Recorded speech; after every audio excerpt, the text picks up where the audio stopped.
പ്രകാശമേ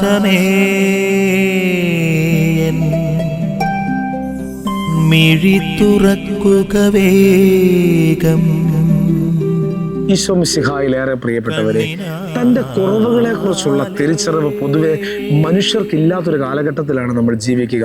എപ്പോഴും നമ്മുടെ കഴിവുകളെ കുറിച്ച് മാത്രം ചിന്തിക്കുന്ന, നമ്മുടെ ശ്രേഷ്ഠതയെ കുറിച്ച് മാത്രം പറയുന്ന ഒരു കാലയളവിൽ ഇവിടെ ഒരു ശതാധിപന്റെ ഭൃത്യനെ വേണ്ടി ഈശോയുടെ സന്നിധിയിലേക്ക് കടന്നു ചെല്ലുന്ന ഒരു വ്യക്തി.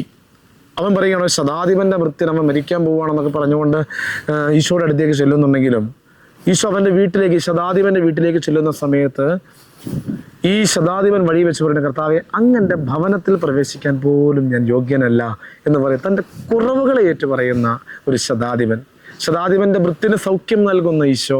എന്നൊരു ഈശോ പറയുകയാണ്, ഇതുപോലൊരു വിശ്വാസം ഇസ്രായേൽ ഞാൻ എവിടെയും കണ്ടിട്ടില്ല. ഈ ശതാധിപന്റെ അതുപോലെ തൻ്റെ കുറവുകളെ ഏറ്റു പറയുവാനുള്ള, തൻ്റെ കഴിവുകളിൽ നിഗളിച്ചു നിൽക്കുന്ന ഒരു വ്യക്തിയല്ല, തൻ്റെ കുറവുകളെ ഓർത്ത് ദൈവസന്നിധിയിൽ ശ്രേഷ്ഠമായ പ്രാർത്ഥനയോടുകൂടി ആയിരിക്കുന്ന ശതാധിപൻ.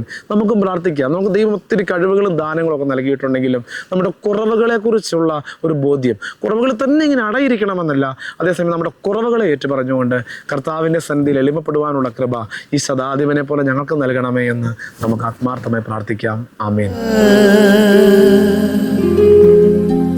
നിൻ വഴിയേ നടക്ക